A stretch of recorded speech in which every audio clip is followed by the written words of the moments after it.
movies that really start your career are James Cameron movies. So Terminator, Aliens, and The Abyss. And those three movies were military science fiction movies. So I want to know what were your approach as an actor about those characters, military characters, and did you see an evolution with your working relationship with James Cameron during those three years? Well, I obviously, I started with Jim doing the Terminator, and even though that was a military type of role, I didn't really have any, buddy, or I didn't have anything I could research. And what I ended up doing was reading about the Polish people that were in. The Germans had them before they took them out of the ghetto. Okay, yeah, all right. So anyway, the Polish ghetto. Sorry about that. So what I did was I read a book. There were like a group of like 20 or 30 people who were fighting the Germans as they were pulling people out of the ghetto. And they were fighting them in the sewers and out of the sewers, and they knew the territory. And they lasted, for quite a long time. It was very hard for them to finally push these last 10 or 12 Polish fighters out. And so I read a book on that, and that kind of gave me an idea of what, like, a character like that I would be playing in the Terminator, like just up against this insurmountable odds with just a few people, with no food and, just trying to survive. And then, of course, I got to work with Linda Hamilton, and she's just like the most wonderful girl you could work with. And Jim and I got to know each other pretty well because I got cast for the movie. We were getting ready to make the movie, and then Arnold Schwarzenegger had a movie that he had to do called Red Sonja. Red Sonja. Okay. So anyway, he got picked up for Red Sonja. So I got to spend like 3 months with Jim. And then Stan Winston, had, he was building all the Terminator stuff at that time, and nobody really expected anything out of that movie, and Arnold wasn't a big star or anything at that time, but I got to spend a lot of time with Jim, and I got to realize how smart he was, and then I got to spend a lot of time in Stan Winston's studio, and I watched the way that they were going to make the Terminator come to life, and so I was pretty impressed with that. And then along with the research that I had done, we made the movie. And it was just like running and gunning, and Jim and I have always had like a good relationship. And we went on to do Aliens, and he didn't cast me as Hicks. He didn't cast me, and I was disappointed because I thought I'd done a good job for him in the Terminator. And but that's the way things go in Hollywood. But one evening I was at home in Studio City, California, and I got a telephone call from Gail Hurd, who is also very responsible for all of those movies. And she said, "Michael, is your passport in order?" And I said, "Yes." And she said, "Can you be here Monday morning to play Hicks?" And I said, "Yes." So I jumped on a plane, and there I was. So I got into it, and it was a very lucky way of getting into it, And, the cast seemed to just embrace me. Everybody was working so hard because they knew the script was good. The sets were incredible. The costumes were great. Everybody knew Stan Winston's work. So everybody kind of had a feeling that it could be a good movie. A lot of times you work on movies, you don't know if it's going to be that good or not. We as actors and people in the crew, we had high expectations for that movie.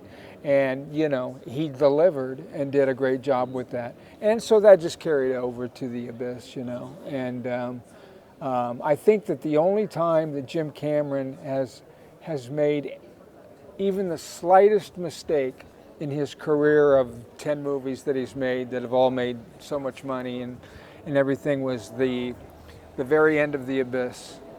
I thought was like, the first 2/3 of The Abyss are just brilliant, and then if he would have had an ending that was as brilliant as the first 2/3, it would have been a classic, but it just dropped off a little bit. But I had a lot of fun playing that role too. By that time, Jim and I were like, if I was working with somebody like Spielberg or Clint Eastwood or Woody Allen, I wouldn't be like, hey, Woody, come over here. You mind if I change this and do this and that, But with Cameron, I can be like, hey, Jim, like, it doesn't really make much sense if I do this. Why don't I, change this, do that, whatever. I always use an example of being on the set because people think he's so like, you got to do it this way. And I was on the set and the psychiatrist was talking to me in the Terminator, and I said, Jim, I'll bet you that like he would know that they were watching him on that television screen up there that's watching him. So why don't you let me, like, because the scene was played just to the psychiatrist, and the whole scene. And I said, why don't you let me realize that I'm being photographed up here, and let me talk to them. And then I did that thing where I went up and started screaming, and it was supposed to be to him, he'll do this and he'll tear your fucking heart out. Instead, I was able to do it into that camera, and it worked out very effectively. So when he sees a change like that he knows is effective, he'll change in a hurry, Some directors are insecure. They think, oh, you got a better idea than me, we're not going to do it.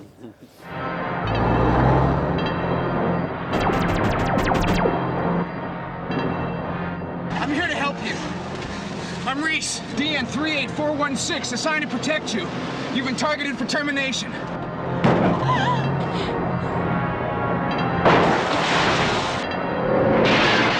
First of all, the role in Terminator was a great role because not only was he a fighter, an action kind of star, that type of character, but he was also hopelessly in love with this woman that he crossed time with. I mean, you can't ask for a better character than one who he's a tough guy, but has vulnerability. A little bit like your T-shirt here, Stallone, same thing.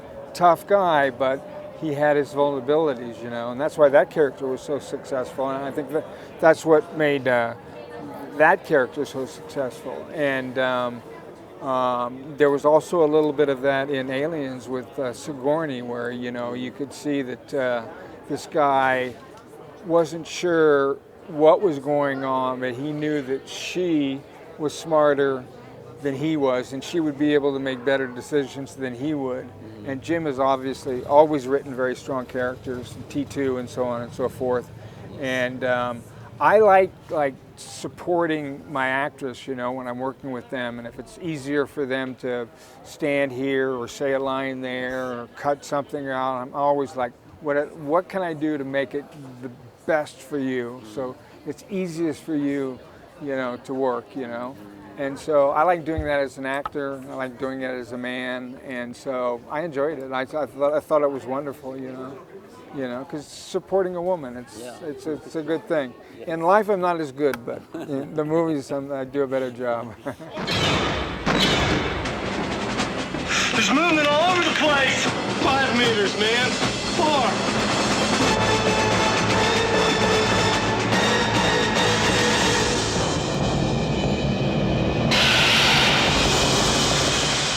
Aliens. This time, it's war. What's your 5 favorite movies that you did? That I did? It would have to be Terminator, Aliens, The Abyss, Tombstone, and The Rock. Okay. Thank you. You're welcome. You very much. You're welcome.